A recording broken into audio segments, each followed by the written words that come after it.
was 5 years old and had climbed to the top of a tall elm tree in our front yard, anxiously awaiting the arrival of the man who would butcher our two hogs. I did not know what that involved, except that we needed a brisk winter day and that this year I would get to watch. As my hands began to numb from the morning chill, I squinted my eyes and looked hard to make sure they didn't lie. Sure enough, in the distance, I saw a faint cloud of dust trailing a dark brown pickup truck rattling down the dirt road, winding through the mesquites in our pasture, leading to our house. I was pretty sure the truck was the hog man, since that road only led to our house and to the Pruitts, who lived several miles to the north, nearly to the Pease River, where it ended. And they didn't have any hogs. You didn't just happen to drive by our house, if you know what I mean. We lived on the edge of the flat world, at the threshold of oblivion, on the old Chambers Ranch headquarters, about 6 miles from Afton, a town of about 75 people just off the Caprock in the rolling plains of West Texas, about 65 miles east of Lubbock. We were in the heart of ranch country, where houses were far and few in between. Jackrabbit pellets were the size of cannonballs, and cowboys never die. They just fade into the sunset. Convinced I had spotted the hog man, I was excited to announce that news to my mom and dad. Fortunately, I had on a new. No, they weren't just new. I had on a brand new pair of black and white, high top, Converse tennis shoes, which any 5-year-old country boy would tell you enhanced one's agility and quickness at least tenfold. They also gave me cat like tree climbing ability. I could have jumped the 25 feet to the ground. Instead, I cascaded down the tree like a monkey on fire, leaped to the ground, and ran like a deer escaping a bullet to the back door of the house, where I skidded to a stop. I bolted into the house and announced with excessive excitement, "The hog man is coming!" "I'll be out in a minute," Dad said. "You stay out of his way, you hear? He's got a big day dressing out two hogs." With that, I ran back out the screen door, almost knocking it off its hinges, and was almost to the yard fence 20 yards away when I heard it slam and Mama yell, "Don't slam the door, James!" But it was too late. I strolled towards the pig pen, past the long, low chicken house on my left, anxiously awaiting the arrival of the hog man. The two hogs greeted me as I arrived, talking as they moseyed from the dark brick red feed storage building on the back side of the pig pen, past the grain grinding machine parked next to it. On the far end of the pig pen were 3 large mesquite trees shading a 10-foot round water trough next to a windmill. The overflow from the water trough provided the loblolly for the hogs, sometimes called a hog waller. It was a great place to find leopard frogs, water bugs, and tadpoles. I had hardly got settled on the top of the fence when a battered old brown pickup filled with hog killing equipment arrived. It made a lazy circle and backed up to the gate as Daddy arrived. A heavy-set black man got out of the pickup and greeted Daddy. "Buck," Daddy replied. "I remember you, Buck. You've killed for us before. Think you can carve up these two today?" As Buck spoke, I noticed he had something wrong with his throat. His breathing was labored and accompanied by a gurgling sound. He responded, "As best we can. You want a normal breakdown Hams and belly to salt and ribs to chops and front blade to roast, belly to bacon, split cracklings and rinds and save the back fat and leaf fat for lard and grind the rest into sausage. Dad affirmed, and they unloaded the truck and set up two tall tripods, a sturdy wooden table, a bunch of kindling and firewood, a shovel, two large wash tubs, a couple of 5-gallon buckets, and two large black cast iron cauldrons, together with various knives, hatchets, long handled spoons, and various pans and buckets. The last thing he unloaded was a rifle, which he laid on the table. His breathing difficulty and gurgling got louder as he exerted energy. Buck erected two tripods and dug two holes in the ground near them. He put several pieces of kindling in the hole and started a fire. Once it was ablaze, he put large pieces of firewood on them and let them burn while he gathered other tools and positioned them in his work area. By the time I left, Buck had set up all of his equipment. I noticed Buck also walked with a slight limp. He was over 6 feet tall, taller than Daddy, and was overweight, but carried it on a large muscular frame with broad shoulders and big, strong arms and legs. His hair was black and curly with specks of gray or white. He wore a floppy, short-brimmed, dingy brown hat and well-worn, faded dark blue overalls. He wore brown, high-top, laced-up work shoes that, while scuffed up, looked comfortable. His skin was deep dark black, which made the whites of his eyes stand out. I returned later to find that he had wood fires under the two large cauldrons filled with hot but not boiling water. As I approached the fence, Buck was enticing a hog towards the tripods with a pan of Milo mesh. He had the rifle in one hand. He motioned for me to be quiet, so I squatted down and watched between the lower boards of the fence. I heard Daddy approaching. I turned and gave Daddy the shh sign by putting my index finger to my lips. About the time Daddy arrived, Buck got the hog where he wanted him and placed the barrel of the rifle close to the hog's head between his eyes and fired. Bam! The hog did not make a sound. He simply collapsed straight down onto the ground, silent and still. Buck attached a rope to his rear legs, and Daddy helped him use the pulley to hoist the animal to the top of the tripod.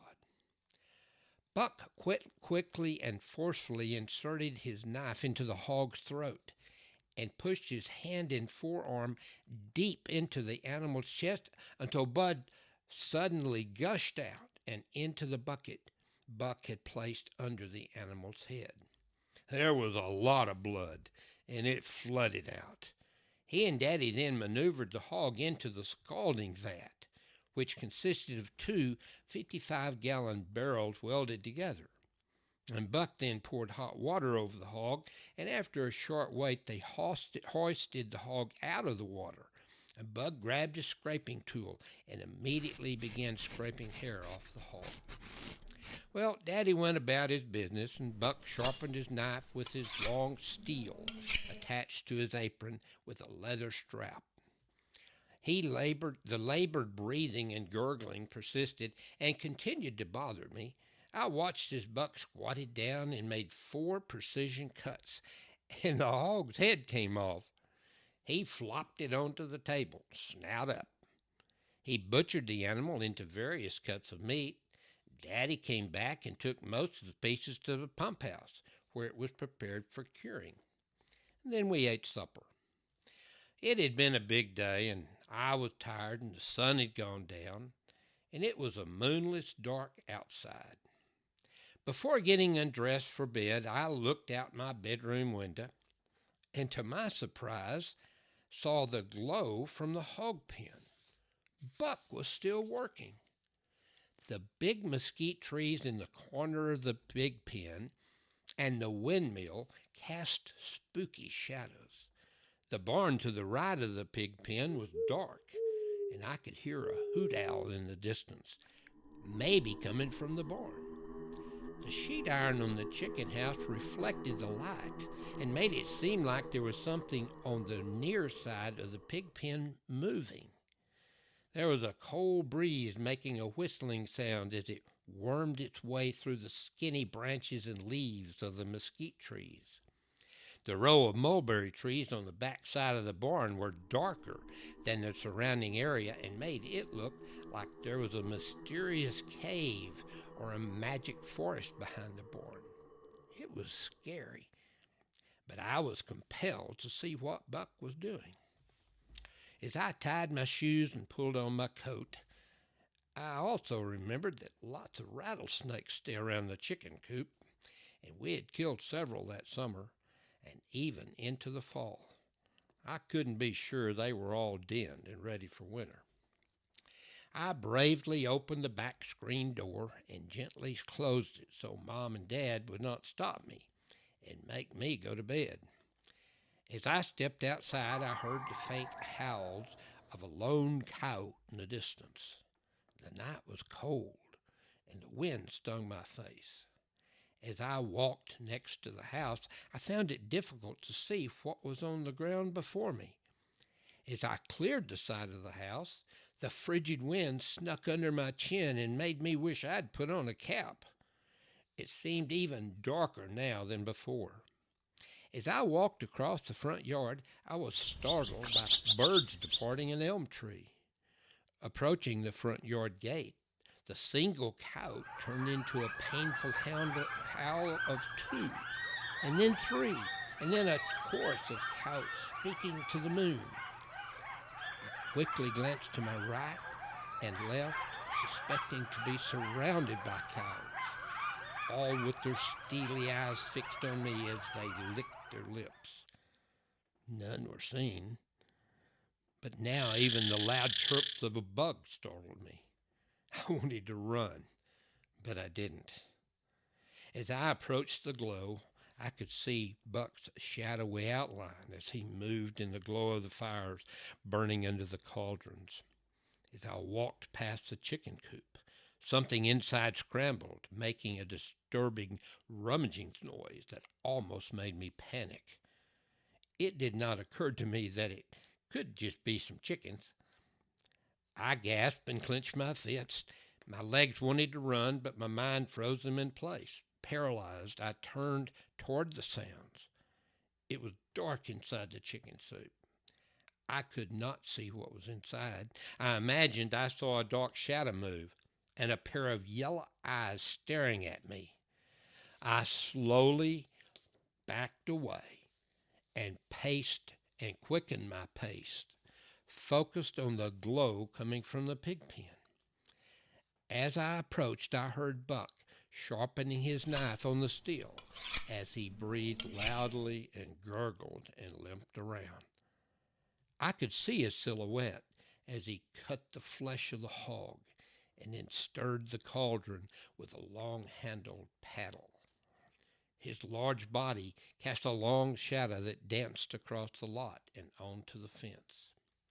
I still could not make out what he was doing, so I inched closer and closer as I trembled with fear. Finally, I was at the fence, and I could see Buck's body clad in his hog-killing apron, glistening on one side while surrounded by darkness on the other.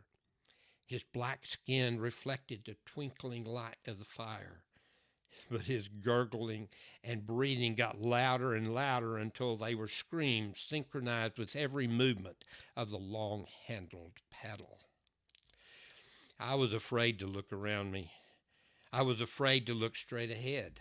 I knew I had done something stupid. I was frozen as I squatted peering through the fence at the image of a witch's cauldron at the gates of hell. It could not get any worse. And then it did.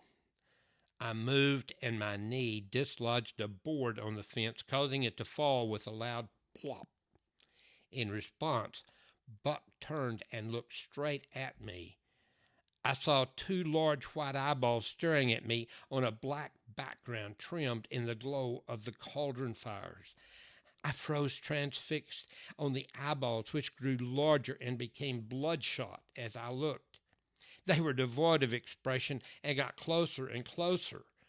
Two large white bloodshot eyeballs were haunting me out of the black abyss. As they advanced, I saw the white teeth of huge flying bats descending on me from the mesquite trees, and black silhouettes of coyotes with red eyes charging toward me from both sides of the red brick building.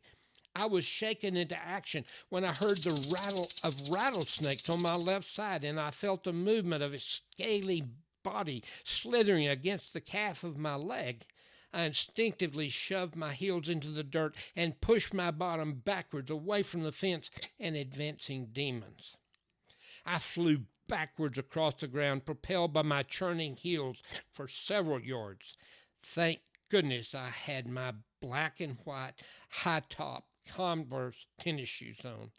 I turned to one side and planted both magic shoes under my quivering body as I rotated my legs as fast as a whirling propeller and ran towards the house. The adrenaline and my black and white high-top Converse tennis shoes blasted me away from the bloodshot white eyeballs, coyotes, bats, rattlesnakes, and other demons pursuing me. My shoes performed magic, and in less than a heartbeat I flashed through the front yard gate as a cadre of frightful images crashed into the fence. Accelerated by the hope of survival, I shot across the yard and found the screen door a millisecond later. I slid into the sanctity of my home on my heels, out of breath and shaking. As I entered the house, I heard Mother call me. Reluctantly, I walked trembling to the doorway of their bedroom as she asked, "Where have you been?" Without revealing my frightened condition, I calmly replied, "Just checking on Buck." "Is he about finished?" Dad asked. I didn't wait to find out," I replied as I immediately headed to my bedroom. The end.